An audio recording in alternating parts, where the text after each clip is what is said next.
Most welcome my students. How are you? Are you fine? चलिए, अच्छा रहना चाहिए, मस्त रहना चाहिए और व्यस्त रहना चाहिए। खाली दिमाग शैतान का घर, तो न दिमाग को खाली रखना है न उसमें शैतान को रहने देना है ना। आज हम लोगों की चर्चा का विषय कक्षा 9वीं की क्लास के लिए और एक बेहतरीन टॉपिक। पिछले वीडियो में हम लोग चर्चा किए थे अवस्था परिवर्तन कि ठोस से द्रव, द्रव से गैस, गैस से द्रव और द्रव से ठोस कैसे परिवर्तित होते हैं, और इसी को क्या कहते हैं, अवस्था परिवर्तन। और एक छोटा टॉपिक उसी में ऊर्ध्वपातन भी आपको पढ़ाया गया था कि जब ठोस को गर्म किया जाए और सीधे वाष्प में चला जाए तो इस प्रक्रिया को क्या कहते हैं, ऊर्ध्वपातन। आज बहुत बढ़िया बढ़िया अच्छे अच्छे टॉपिक पर चर्चा चलेगी। पहला टॉपिक आपको व्हाइट बोर्ड पर दिख रहा होगा, गलन एवं गलनांक। गलन एवं गलनांक। गलन क्या होता है बेटा? ठोस से द्रव में परिवर्तित होना गलन कहलाता है। अब प्रश्न आता है कि ठोस से द्रव में परिवर्तित कैसे होता है। इसके लिए बेटा एक वायुमंडलीय दाब, प्रेशर रहना चाहिए। अब एक वायुमंडलीय दाब कोई ऐसा नहीं है कि आपको उसके लिए कुछ उपक्रम करना है। आप जहां बैठे हो वहां ऑलरेडी एक वायुमंडलीय दाब होता है। पारे के बैरोमीटर पर समुद्र तल पर जो वायु दाब है वो वायु दाब कितना होता है? वायु दाब होता है पारे के बैरोमीटर पर 760 mmHg, या इसको किससे लिखते हैं, 76 cmHg, और इसी को कहते हैं बेटा एक वायुमंडल। तो हम लोग समुद्र तल से कुछ ऊपर हैं, समुद्र तल से कुछ ऊपर है, तो ये मान चलो कि इस दाब में थोड़ा बहुत ट्रेस अमाउंट कमी आई होगी। नहीं तो ये मान चलो कि जहां हम बैठे हैं वहां एक वायुमंडल का दाब हमारे ऊपर लग ही रहा है। हाँ, तो इसी पर अध्ययन किया जाएगा। क्या कहा गया बेटा? जब किसी ठोस को गर्म करते हैं तो उसके अणुओं की गतिज ऊर्जा बढ़ती है। जब किसी ठोस को गर्म करते हैं तो उसके अणुओं की गतिज ऊर्जा बढ़ती है, और गतिज ऊर्जा बढ़ेगी तो अणुओं के बीच आकर्षण बल घटेगा, और एक ऐसी दशा आएगी जब ठोस के अणु का आकर्षण बल इतना कम हो जाएगा कि वो अपने आयतन में स्वतंत्र भ्रमण करने लगते हैं। तो इसे क्या कहते हैं, गलन, कि वो ठोस से द्रव में परिवर्तित हो गया, ठोस से द्रव में परिवर्तित हो गया। और यह क्रिया जिस ताप पर होती है उसे गलनांक कहते हैं। जैसे बर्फ का गलनांक कितना है, 0 डिग्री सेंटीग्रेड, और ग्लूकोज का गलनांक कितना है, 146 डिग्री सेंटीग्रेड। तो डेफिनेशन देख लेते हैं, क्या होगा, किसी ठोस का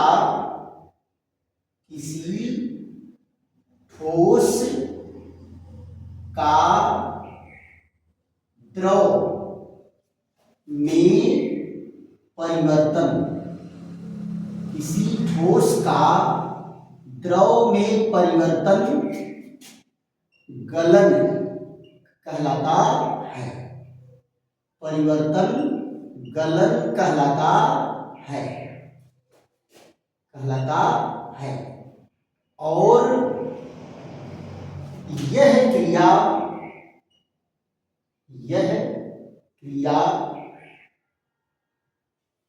जिस ताप पर होती है, यह क्रिया जिस ताप पर होती है,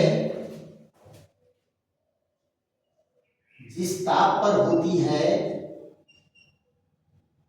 उसे गलनांक कहते हैं।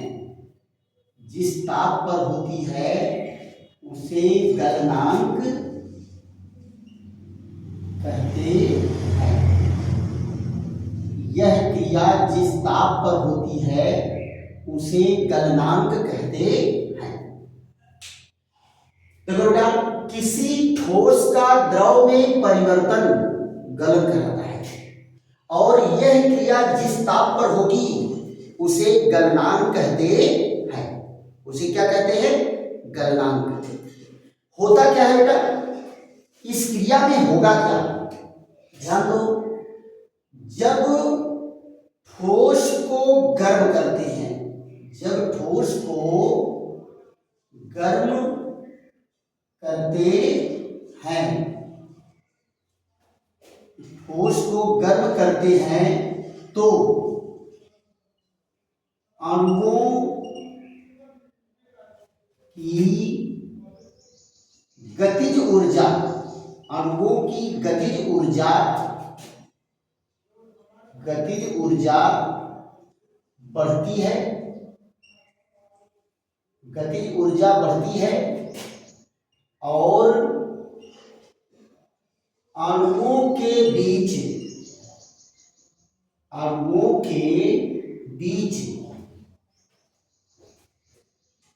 का आकर्षण बल घटता है। अणुओं के बीच का आकर्षण बल घटता है। एक ऐसी दशा आती है,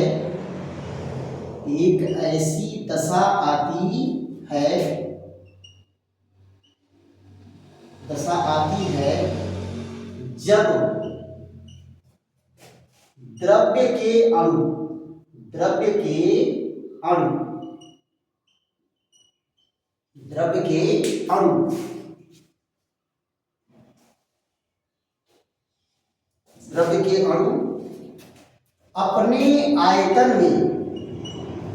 अपने आयतन में स्वतंत्र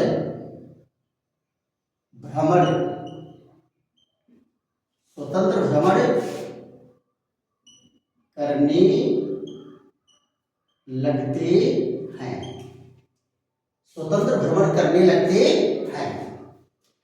यही क्या है बेटा? गलन है। जब वो स्वतंत्र भ्रमण करने लगेंगे तो इसका मतलब कि वो ठोस से द्रव में परिवर्तित हो गए, लेकिन ये अपने आयतन को छोड़ के कहीं नहीं जाएंगे, अपने आयतन में ही भ्रमण करेंगे। यहां जरा देखो, ये ठोस है, ये क्या है? ठोस है। ठोस को मान लो यहां ले लिए हैं, इनके सारे अणु क्या है? फिक्स हैं, ये कहीं इधर उधर खिसकने वाले नहीं हैं। ये अणु क्या है? फिक्स है। लेकिन जब इनको गर्म करते हैं, क्या करते हैं? गर्म, तो ये क्या होंगे? एक ऐसी दशा आएगी जब इनके अणु अपने आयतन में, यहां देखो थोड़ी इनके बीच की दूरी क्या होगी? बढ़ जाती है। इनके बीच की दूरी बढ़ जाती है और ये स्वतंत्र भ्रमण करने लगते हैं। ये इधर टहलेगा, ये इधर टहलेगा, ये इधर टहलेगा, ये इधर टहलेगा, रेंडम मोशन करने लगते हैं। रेंडम मोशन करने लगे तो ये क्या हो गया? द्रव हो गया। जब ये हिल डुल नहीं रहा है तो ठोस है, और जब ये पूरा घूमने टहलने लगा तो क्या हो गया? द्रव हो गया, है ना? अब यहां जरा देखो, आपको क्या कहेंगे? बर्फ का गलनांक। बर्फ का गलनांक कितना है? बर्फ का गलनांक है 0 डिग्री सेंटीग्रेड एग्जाम्पल के तौर पर, और ग्लूकोज का गलनांक, ग्लूकोज का गलनांक, ग्लूकोज का गलनांक क्या होगा, 146 डिग्री सेंटीग्रेड होता है। और प्रत्येक ठोस पदार्थ अगर शुद्ध अवस्था में है तो उसका गलनांक सदैव निश्चित होता है, और क्रिस्टलीय अवस्था में है तो उसका गलनांक क्या होगा, निश्चित होगा। क्लियर? तो आप लोगों को 9वीं क्लास में इतना बहुत है। फिर उसके बाद आ जाता है दूसरे टॉपिक पर चर्चा करेंगे, और बेहतरीन टॉपिक दूसरा वाला भी है, वो है आपका क्वथन और क्वथनांक। क्या है? क्वथन और क्वथनांक। तो जरा उसको देख लेते हैं।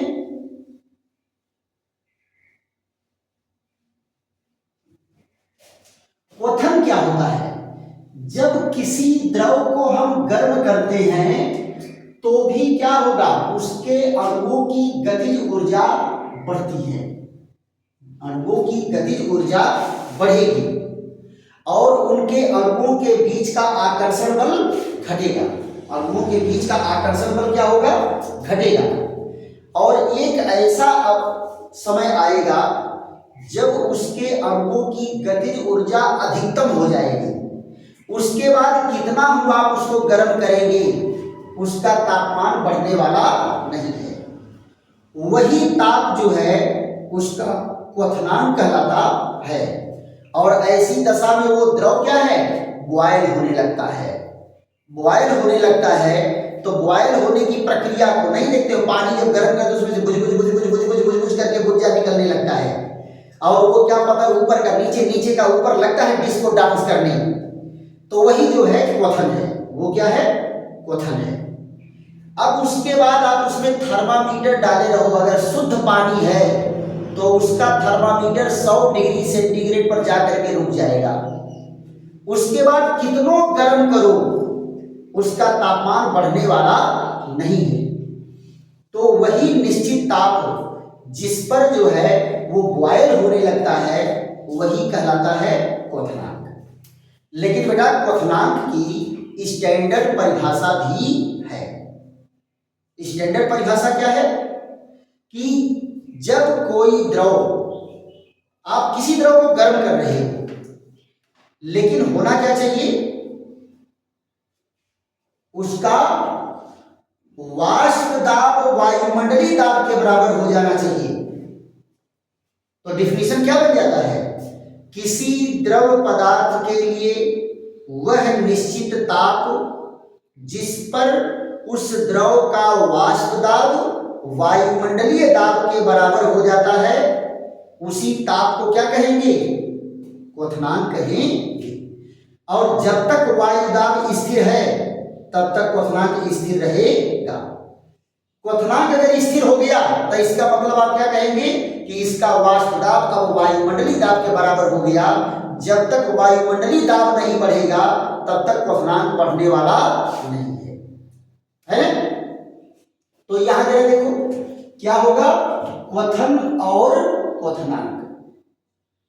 क्वथन एवं क्वथनांक, क्वथन एवं क्वथनांक क्या होता है बेटा, boiling, boiling and boiling point, boiling and boiling point. ये देखो क्वथन एवं क्वथनांक। क्लियर?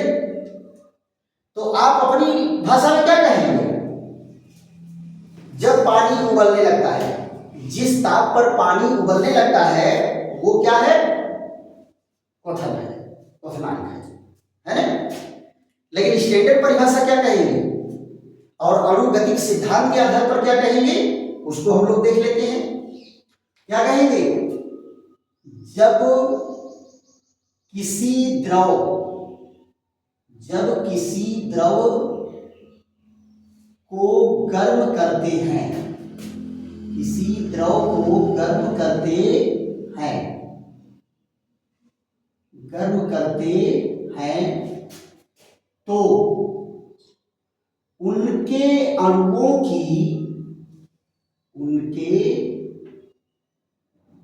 अणुओं की गतिज ऊर्जा बढ़ती है, गतिज ऊर्जा बढ़ती है।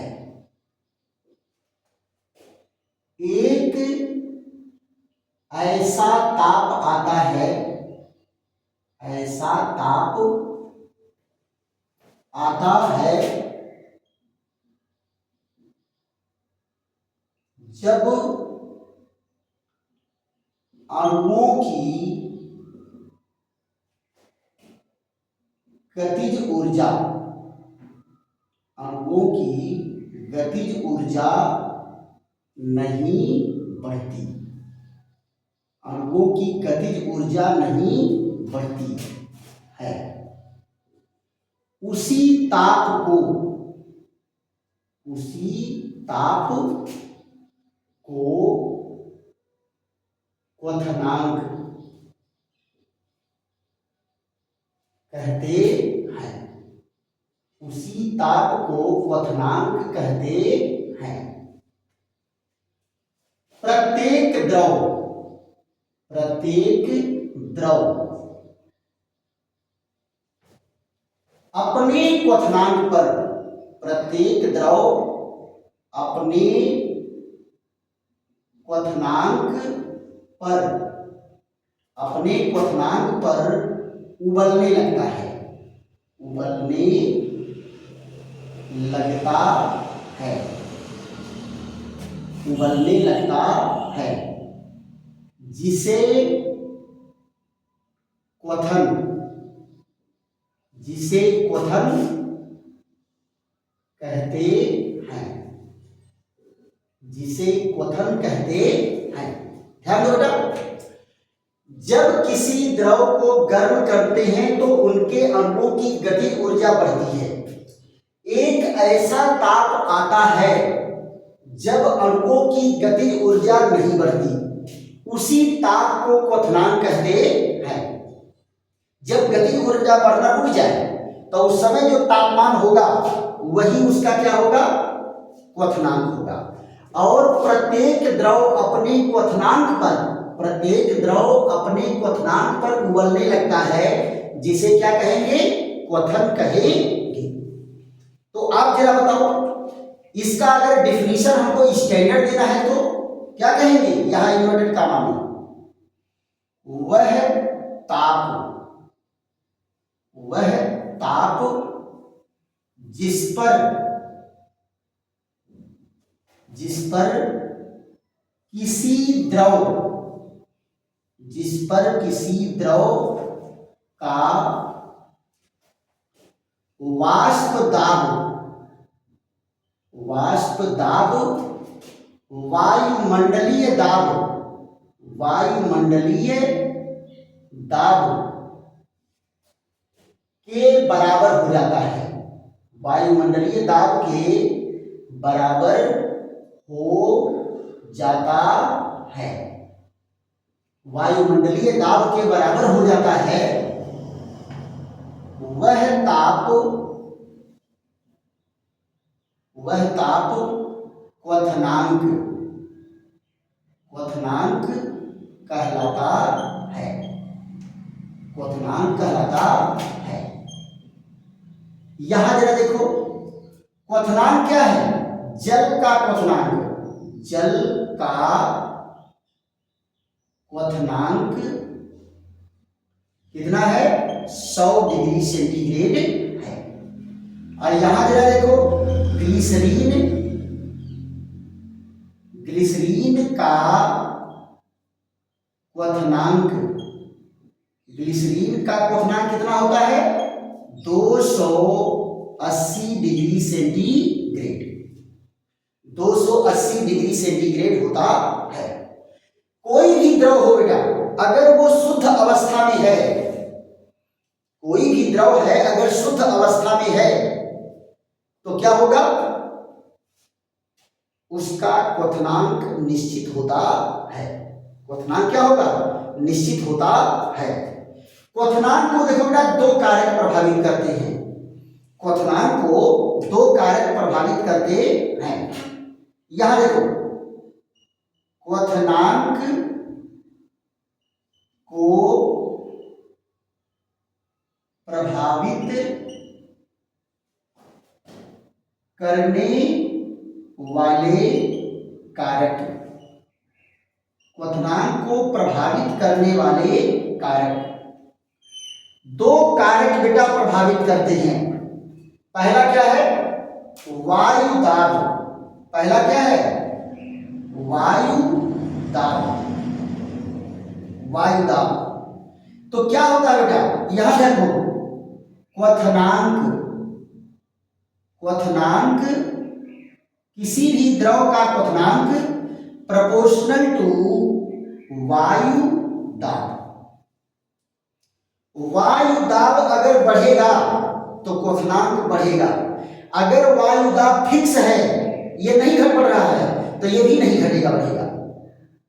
अगर वायु दाब फिक्स है एक वायुमंडलीय दाब पर, तो ये जितना क्वथनांक रहेगा उतने रहेगा, उसके आगे बढ़ने घटने वाला नहीं है।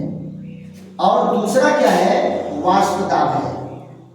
वाष्प दाब, वाष्प दाब पर क्या निर्भर करेगा बेटा, यहां ध्यान दो, क्वथनांक, क्वथनांक क्या होगा, इनवर्सली प्रोपोर्शनल टू वाष्प दाब। वाष्प दाब बढ़ेगा तो क्वथनांक घटेगा, यानी जो द्रव जितने तेजी से वाष्पित होने वाला है उसका वाष्प दाब उतने ज्यादा होगा। जो द्रव जितने तेजी से भाप बनकर उड़ेगा उसका वाष्प दाब उतने ज्यादा होगा, और जिसका वाष्प दाब जितने ज्यादा होगा उसका क्वथनांक उतने कम होगा। यानी वायु दाब बढ़ेगा तो क्वथनांक बढ़ेगा, वाष्प दाब बढ़ेगा तो क्वथनांक घटेगा। तो क्वथनांक आप जान गए कि जिस ताप पर किसी द्रव का वायु दाब वाष्प दाब के बराबर हो जाए या वाष्प दाब वायु दाब के बराबर हो जाए, वही ताप क्या है, क्वथनांक है। और कोई शुद्ध द्रव है तो उसका क्वथनांक हमेशा क्या होता है, निश्चित होता है और स्थिर होता है।